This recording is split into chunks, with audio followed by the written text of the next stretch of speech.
నమస్తే, welcome to NH TV.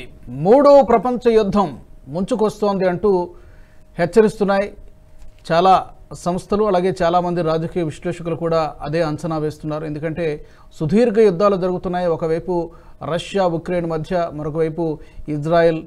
అలాగే ఇప్పుడు ఈ యుద్ధం పరిపరి విధాలుగా పోతోంది. హెజ్బుల్లా, హౌతీ, అలాగే పాలస్తీనా దగ్గర నుంచి, హమాస్ దగ్గర నుంచి ఇప్పుడు ఇరాన్ కూడా ప్రత్యక్షంగా యుద్ధ రంగంలోకి దిగడంతో ఇరాన్ 180 మిసైళ్లను ఇజ్రాయెల్ రాజధాని టెల్ అవీవ్పై ప్రయోగించింది. దాంట్లో 70% వరకు మేము ఛేదించగలిగామని ఇజ్రాయెల్ చెబుతుంది. అంటే కొంతమేర నష్టం జరిగింది.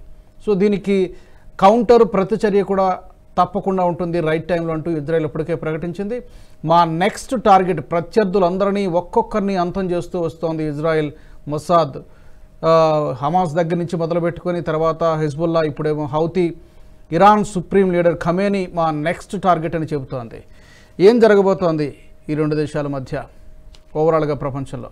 నాతో పాటు మాట్లాడడానికి రిటైర్డ్ కర్నల్ వివి రావు గారు అందుబాటులో ఉన్నారు. రావు గారు నమస్తే. రావు గారు, చాలామంది చెప్తున్నారు ఈ ఇజ్రాయెల్ అంటోంది మా next target Iran supreme leader ఖమేనీని అంటోంది. కానీ ఇరాన్ ముందు దాడి చేయడం ద్వారా ఇజ్రాయెల్ పైన 180కి పైగా మిసైళ్లను ప్రయోగించింది. అందులో మనకి అన్ని టీవీ ఛానల్స్లో కూడా మనకు కనబడుతూ ఉన్నాయి చాలా వరకు విజువల్స్. కొంతమేర నష్టం జరిగినట్టుగానే కనబడుతోంది. మీ ఇనిషియల్ రిమార్క్స్ ఏంటి? 4 రోజుల క్రితం Israel president United nations general అసెంబ్లీని అడ్రస్ చేయడం జరిగింది. అందులో చాలా ఇంప్రెసివ్ టాక్ ఇచ్చారు. చాలా క్లారిటీ తోటి మేము ఎవరిని పట్టించుకోం, అమెరికా కానివ్వండి, యునైటెడ్ నేషన్స్ కానివ్వండి, మా నేషనల్ సెక్యూరిటీ మాకు ప్రయారిటీ అని ఆ విధంగా చెప్పి మంచి లెక్చర్ ఇచ్చారు. దాంతో పాటుగానే కొంచెం గ్రేటర్ ఇజ్రాయెల్ అంటే ఏంటంటే ఇజ్రాయెల్ మిడిల్ ఈస్ట్కి ఎంతవరకు మంచి చేయగలదో అన్నట్టుగా మ్యాప్స్ కూడా చూపించారు. ఎక్కువ సౌదీ అరేబియా, ఇరాక్ వరకు ఇదంతా టూరిజం డెవలప్ చేయగలుగుతాం. అలాగే ఆల్టర్నేటివ్ మెడిటరేనియన్ సీ నుంచి రెడ్ సీ వరకు ఆల్టర్నేటివ్ సముద్ర ఛానల్ని ఓపెన్ చేయగలుగుతాం. దానివల్ల ట్రేడ్ ఇంకా ఫాస్ట్గా జరుగుతుంది. ఇవన్నీ చూపించగలిగారు. తర్వాత వార్నింగ్ కూడా ఇవ్వగలిగారు. అందులో ఒక వార్నింగ్, స్పష్టమైన వార్నింగ్ ఏంటంటే ప్రపంచంలో ఎక్కడైనా సరే మేము చేరుకోలేని చోటంటూ ఎక్కడ లేదు, ఎవరినైనా సరే పట్టుకోగలుగుతాం. అది చాలా క్లియర్ కట్ వార్నింగ్ ఇరాన్కి, ఎస్పెషల్లీ ఇరాన్కి ఎస్పెషల్లీ ఇరాన్ ఆ టాపిక్ లో వచ్చినప్పుడు ఈ స్టేట్మెంట్ ఇవ్వడం వల్ల ఇరాన్ వెంటనే తన టాప్ లీడర్స్ ని అండర్ గ్రౌండ్ లోకి పంపింది, అజ్ఞాతవాసంలోకి చేర్చింది.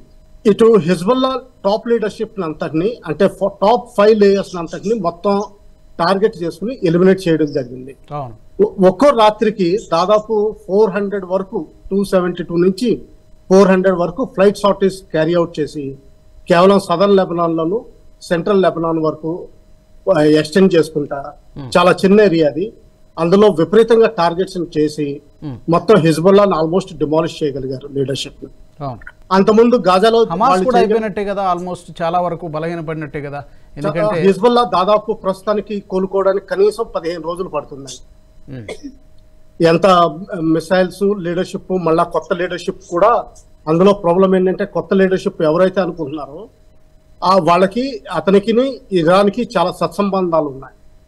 ఏ విధంగా అంటే ఎంతవరకు అంటే అతని ఒక పిల్లోడు ఇరానియన్ లీడర్ కొడుక్కి, కూతురికి పెళ్లి కూడా అయింది, అంతకుముందు చంపబడ్డ. అంత సత్సంబాలు ఉన్నాయి. సో దీనివల్ల ఏంటంటే మనం అనుకోవాల్సింది ఏంటంటే గాజా స్ట్రిప్ లో హమాస్ ని అంతం చేసిన తర్వాత హిజ్బుల్లా లెబనాన్ మీద పడింది. ఇది అంతం చేసేంత వరకు ఊరుకోదలుచుకోలేదు. దీంతో పాటుగానే సిరియా, సౌత్ యమన్ లో ఉన్న టార్గెట్స్ ని కూడా టార్గెట్ చేస్తుంది. బహుశా ముందర ఆలోచించి ఉండదు ఇరాన్ ఇంత తొందరగా కమిట్ చేస్తుంది. ఇరాన్ నెల రోజుల నుంచి వార్నింగ్ ఇస్తానే ఉంది. ఎప్పుడైతే హమాస్ సీనియర్ లీడర్ ని అసాసినేట్ చేయడం జరిగిందో ఇరాన్ లో, అప్పటి నుంచి వార్నింగ్ ఇస్తానే ఉంది, మేము మా టైంలో మేము అటాక్ చేస్తామని. కానీ మీరు అన్నట్టుగా కొంచెం తొందరగానే అటాక్ చేసినట్టు అనిపిస్తుంది. అయితే ఇప్పుడు ఇరాన్ అటాక్ చేయడం ద్వారా, ఎందుకంటే UN జనరల్ కౌన్సిల్లో మనం చూసాం, చాలా గట్టిగా ఆయన మెసేజ్ ఇచ్చారు బెంజమిన్ నెతన్యాహు. మేము చేరుకోలేనటువంటి కార్నర్ అంటూ ఏం లేదు ఇరాన్లో, మేము కావాలనుకుంటే ఏ మూలన ఉన్న అటాక్ చేయగలం, ఇది కేవలం ఇరాన్ ఒక్కదానికే కాదు మొత్తం మిడిల్ ఈస్ట్ మొత్తానికి కూడా వర్తిస్తుంది అన్నట్టుగా ఆయన చెప్పడం జరిగింది. దాని తర్వాత ఈ అటాక్ జరిగింది. సో ఇరాన్ అటాక్ చేయడం ద్వారా టెల్ అవీవ్ మీద తన మరణ శాసనాన్ని తనే రాసుకుందా అలాగ అనుకోవడానికి లేదండి. ఎందుకంటే ఇజ్రాయెల్కి టెక్నాలజికల్ అడ్వాన్స్మెంట్ ఉంది, కమిట్మెంట్ ఉంది, పవర్ఫుల్ స్పై ఏజెన్సీ ఉంది, ఇండివిజువల్ టార్గెట్స్ ని తీయగలదు, బహుశా కొంచెం వరకు న్యూక్లియర్ ఎస్టాబ్లిష్మెంట్స్ ని డ్యామేజ్ చేయగలదు, రోడ్ అండ్ రైల్ నెట్వర్క్ ని బహుశా డ్యామేజ్ చేయగలదు, ఎయిర్పోర్ట్స్ ని డ్యామేజ్ చేయగలదు. ఇరాన్ కున్న financial strength Iranian oil wells ని కొంచెం వరకు డ్యామేజ్ చేయగలదు బై ఎయిర్ అటాక్స్. కానీ ఇంతకంటే గ్రౌండ్ ఆపరేషన్ లాంచ్ చేయగలిగే కెపాసిటీ ఇజ్రాయెల్ కి లేదా. అంటే ఏంటి గ్రౌండ్ ఆపరేషన్స్ అంటే? గ్రౌండ్ ఆపరేషన్స్ అంటే మనం ఎప్పుడైనా ఎనిమి ఏరియాలో ఏదైనా క్యాప్చర్ చేసినప్పుడు దాన్ని హోల్డ్ చేయడానికి గ్రౌండ్ మీద ఇన్ఫెంట్రీ డివిజన్స్ వెళ్ళాలి. ప్రస్తుతానికి ఆల్రెడీ రిజర్వ్స్ ని కూడా కమిట్ చేసేసింది ఇజ్రాయెల్. ఓకే, ఇంకా దీని తర్వాత వాళ్ళకి కొత్తగా ఆర్మీ రేజ్ చేయడానికి ఇంకా చిన్నపిల్లల్ని తీసుకురావాల్సి వస్తుంది, టీనేజర్స్. ఎందుకంటే శక్తి లేదు, లేకపోతే ఓల్డర్ పీపుల్, డిసేబుల్డ్ పీపుల్ కూడా తీసుకురావాల్సి వస్తుంది. Lebanon, south Lebanon, central Lebanon, బహుశా నార్థన్ లెబనాన్ వరకు కొంచెం కెపాసిటీ ఉందండి ఇజ్రాయెల్కి ఆపరేట్ చేయగలిగే. కానీ సిరియా, జోర్డన్ అంటే వెస్ట్ బ్యాంక్ పక్కన ఉన్న జోర్డన్, ఇందులో ఆపరేట్ చేయగలిగే కెపాసిటీ లేదు. ఓకే, అంటే అంత దూరం ప్రయోగించగల ఆయుధాలు ఇజ్రాయెల్ దగ్గర లేవంటున్నారు. ఆయుధాలు కాదండి, అంటే ఇప్పుడు మనం ఏదైనా భూమి పట్టుకున్నాం అనుకోండి, భూమి మన చేతుల్లో ఉండాలి. అంటే ఇప్పుడు ఇరాన్ మిసైల్స్ మీద తోటి అటాక్ చేసింది, కానీ లెబనాన్ లో ఉన్న హిజ్బుల్లా ద్వారా గ్రౌండ్ అటాక్స్ చేస్తుంది. దానివల్ల ఏమైందంటే నార్థన్ ఇజ్రాయెల్ లో మొత్తం పాపులేషన్ అంతా వెకేట్ చేయాల్సి వచ్చింది, అంటే హోల్డ్ చేయగలుగుతున్నాం. అలాగే ఇరాన్ మీద ఇజ్రాయెల్ చేయలేదు రివర్స్ లో. సో అంటే ఇప్పుడు చాలామంది డిఫెన్స్ ఎక్స్పర్ట్స్ చెప్తున్నారు, మీలాంటి గతంలో డిఫెన్స్లో పనిచేసినటువంటి రిటైర్డ్ ఆఫీసర్స్ కూడా చెప్తున్నారు, ఇరాన్ దగ్గర కొన్ని మిసైల్స్ ఉన్నాయి, షహాబ్ 1 అని చెప్తున్నారు, అలాగే ఫతే 110, ఇది 300 నుంచి ఇంకా 500 కిలోమీటర్ల రేంజ్లో ఉన్న టార్గెట్స్ని కూడా కొట్టగలదని చెప్తున్నారు. అలాగే షహాబ్ 2 అంటున్నారు, ఖయీమ్ 1 అంటున్నారు, 750 కిలోమీటర్ల పైన అంత దూరంలో ఉన్నటువంటి టార్గెట్స్ని కూడా ఛేదించగలదని చెప్తున్నారు. ఇవన్నీ నిజమేనా, లేకపోతే కేవలం ఇది మీడియా రిపోర్ట్స్ మాత్రమేనా? ఒకవేళ ఇది నిజమైతే దాన్ని ఎదుర్కోవడానికి సరిపడా సామర్థ్యము ఇజ్రాయెల్ దగ్గర ఉన్నదా? రెండు విధాలుగా ఆలోచించాలండి దీన్ని. మామూలుగా మిసైల్స్ రేంజ్ పెంచడం పెద్ద కష్టం కాదండి, దానికి ఉన్న ఫ్యూయల్ పెంచితే సరిపోతుంది. అంటే రాకెట్ ఎంత పవర్ఫుల్ చేస్తే అంత రేంజ్ వెళ్తుంది, కానీ అంత యాక్యురసీ తగ్గిపోతుంది. ఆ యాక్యురసీ పెంచడానికి ఓన్ శాటిలైట్ నెట్వర్క్ కావాలి, ఆ కెపాసిటీ ఇరాన్ దగ్గర లేదు. అంటే ఏంటంటే మిసైల్ ఫైర్ చేయగలుగుతారు కానీ దాన్ని యాక్యురేట్ గా డెలివరీ రీచ్ చేస్తుందో లేదో చెప్పలేము. సెకండ్ థింగ్ ఏంటంటే వాళ్ళ దగ్గర ఉన్న ఒకటే అడ్వాన్స్డ్ టెక్నాలజీ అండి, రష్యా నుంచి తీసుకొచ్చింది, అది హైపర్సోనిక్ మిసైల్. అంటే ఏంటంటే 5 మ్యాక్స్ స్పీడ్, అంటే సౌండ్ కంటే 5 రెట్లు కంటే ఎక్కువ ప్రయాణం చేయగలిగిన స్పీడ్. అంటే ఏంటంటే మనకున్న లేటెస్ట్ ఏరోప్లేన్స్ ఉన్నాయి చూసారా, Su-30, రఫేల్, వీటికంటే కూడా ఫాస్ట్ గా వెళ్ళగలిగే మిసైల్. ఆ మిసైల్ ని ఇంటర్సెప్ట్ చేయడానికి ప్రస్తుతానికి ప్రపంచంలో అమెరికా దగ్గర కూడా టెక్నాలజీ లేదు. మొన్న ఈ మధ్యన ఇరాన్ లో హమాస్ లీడర్ ని అసాసినేట్ చేసినప్పుడు America latest hypersonic missile Israel కి ఇచ్చిందని చెప్పి అనుమానాలు. దాని పేరు రాలేదు కానీ ఇంకా బయటకి కమర్షియలైజేషన్ అవ్వలేదు ఆ ప్రోడక్ట్.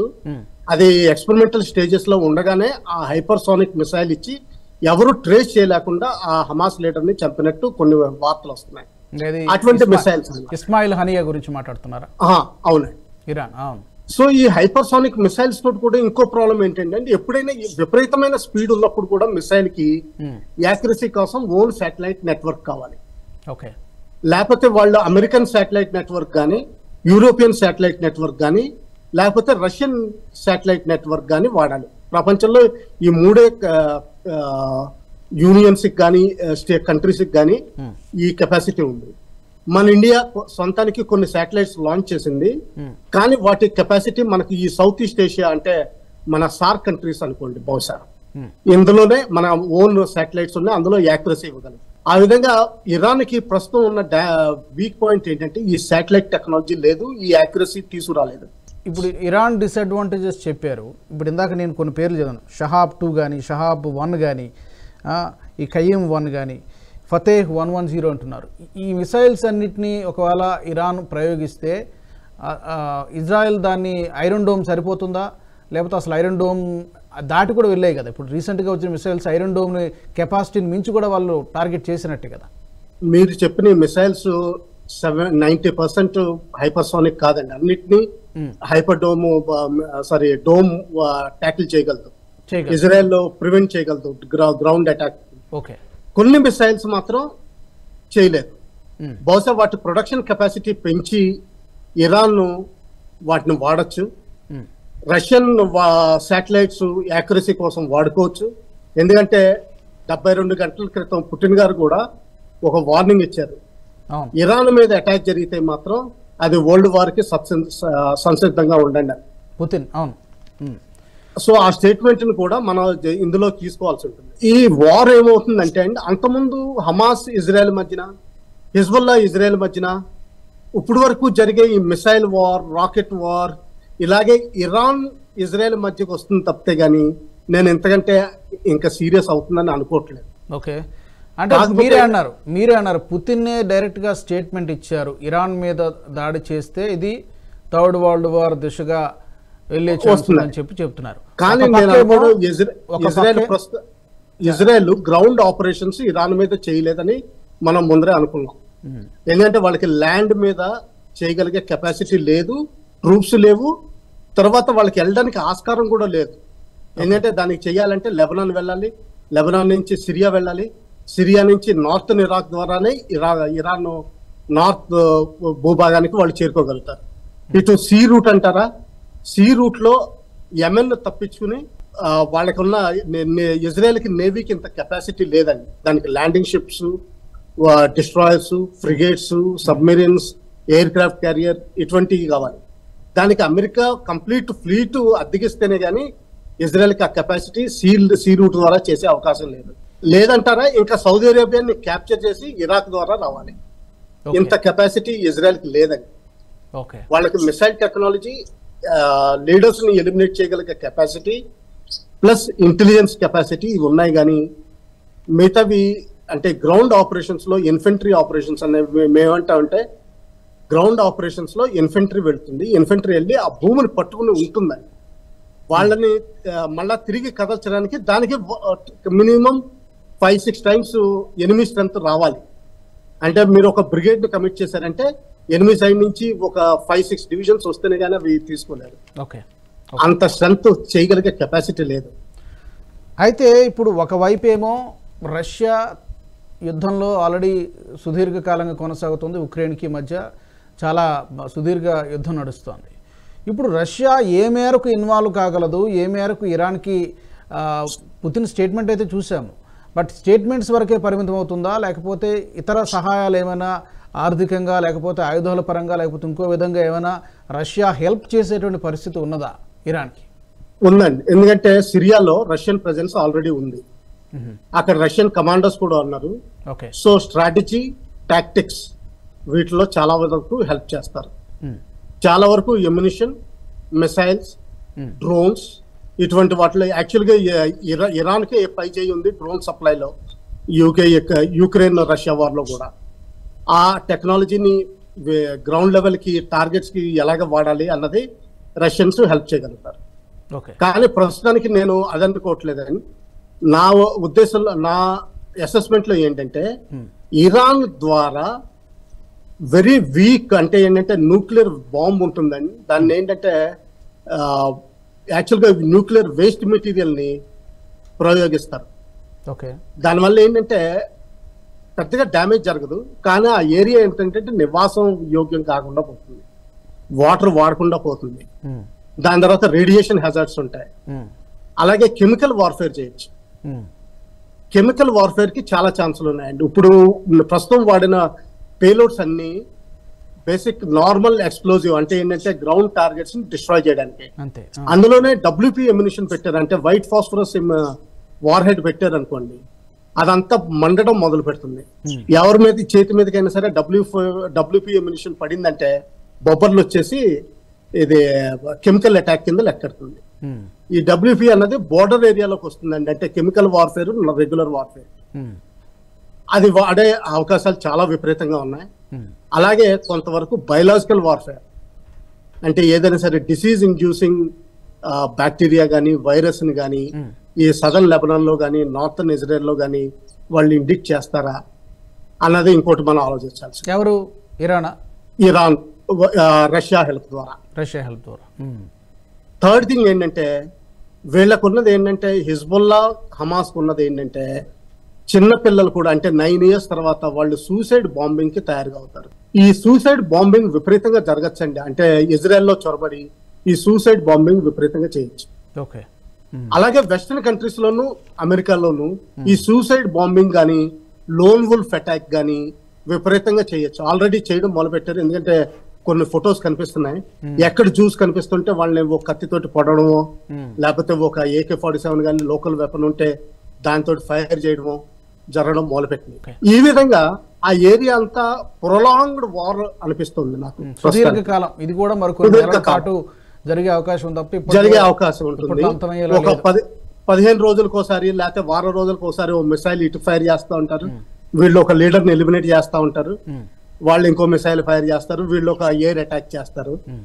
ఏంటంటే ఈ యుద్ధం ఎప్పుడైతే ఇరాన్ మీదకి యాక్చువల్ గా ఇజ్రాయెల్ వార్కి వెళ్ళింది అనుకుంటామో ఆ రోజుని ఫస్ట్ ఇజ్రాయెల్ చేసే పని ఏంటంటే ఎయిర్ ఫోర్స్ ని వాడి ఇరాన్ లో ఉన్న న్యూక్లియర్ రియాక్టర్స్ అన్ని డ్యామేజ్ చేయడానికి చూస్తుంది. అది జరిగిన రోజున మాత్రం థర్డ్ వరల్డ్, ఎందుకంటే దీనికి USA సపోర్ట్ కావాల్సి వస్తుంది. ప్లస్ F-35 విమానాలు ఎక్కువ కావాల్సి వస్తుంది, ఎందుకంటే F-16 విమానాలు ఇంటర్డిక్ట్ అవడం మొదలుపెట్టింది. రష్యన్స్ కూడా బాగా టేస్ట్ చూసారు యుక్రెయిన్ లో F-16s ఎలా ఇంట్రొడక్ట్ చేయొచ్చో వాళ్ళ కెపాసిటీ వచ్చేసింది. చూద్దాం. మీరు చెప్పినటువంటి విషయాలన్నీ చూస్తుంటే చాలా భయంకర పరిణామాలు, ఈ యుద్ధం మరింత తీవ్రమయ్యేటువంటి అవకాశాలు ఎక్కువగా కనిపిస్తున్నాయి. ఈ నెల రోజుల్లోనో వారం 10 రోజుల్లోనూ అంతమయ్యేలా లేదు. మరి ఎందుకంటే నేరుగా అమెరికా ఇప్పటికే సపోర్ట్ చేస్తుంది, రష్యా కూడా రంగంలోకి దిగితే అగ్రదేశాలన్నీ కూడా బరిలో ఉన్నట్టు లెక్క, except China and Bharat. Thank you so much V V Rao గారు ఫర్ జాయినింగ్ us. నమస్కారం. థ్యాంక్స్. రాబోయే రోజుల్లో ఇప్పటికే అమెరికా పరోక్షంగా ఇజ్రాయెల్కు మద్దతిస్తోంది.